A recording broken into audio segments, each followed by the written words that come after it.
What up, YouTube? It's Joe, aka Mr. MRT Mustang 1, coming at you with a RC video.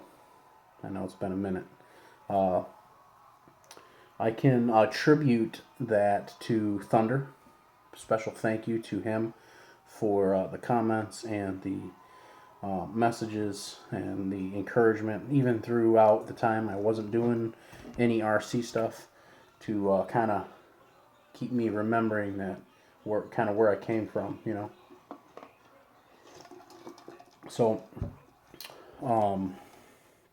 I've been away from the RC scene for a while, but I reached out to him and a couple other people I'll mention in a minute to gather information that blew me away with, you know, the types of things that are just available nowadays for speed runs that weren't available back when the Rustler movement kind of thing was going on, and when we first started with that thing, you know, something like this on the shelf, a Mod 1 34 tooth pinion on the shelf. We had to make these, or find somebody that would make them for us. You know, some cool dude at a machine shop that would, you know, I don't know. It's just, this is cool to me. I don't know if it's cool to anybody else that just got into it or whatever. This is just something that's readily available to you now. When I first started doing this a 34 tooth Mod 1. You kidding me? We had to have that shit made. It wasn't like just walk in on the shelf and buy one. We had to press fit things into different, you know, gears, and it was just whatever. Anyways, enough nostalgia. Special thanks to Byron with Poseidon.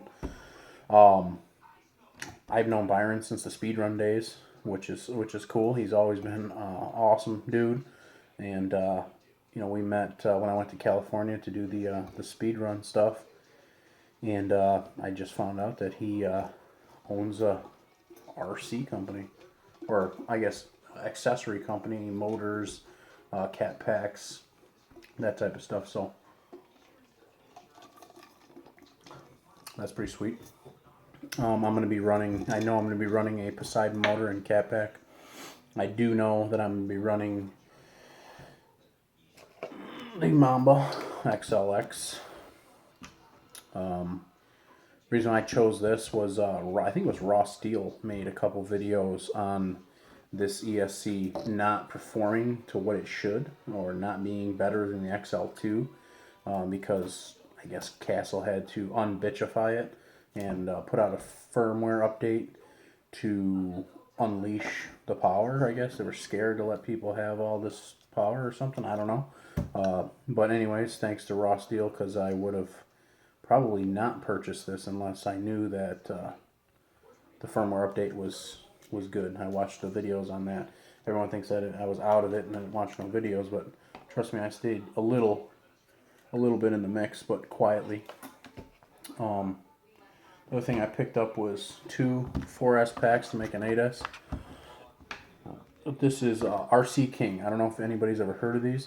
A special shout out to Nankin Hobby for giving me some info, and the guys over there actually run cars, so they said that these are actually pretty good, and by the continuous and the burst on these, they seem that they'll do very well for speed runs. 2 4S packs. It's 60C continuous and 120C burst, which isn't that far off of the stuff that I was using the first time around with the Rustler and the RC8 and all that kind of stuff. So I heard these are really good, and I'm going to give them a shot. So thank you to Nankin Hobby for giving me the student discount on those. Obviously we got the connector going to run the 6.5 Castle connectors, the bullets. They got these new cool housings that are pretty sweet. They weren't around when I did this before. They just were kind of loose, and they'd cling together and make sparks and blow up batteries and all that cool shit. So that's another cool thing that we didn't have back in the day. So I wanted to show you that.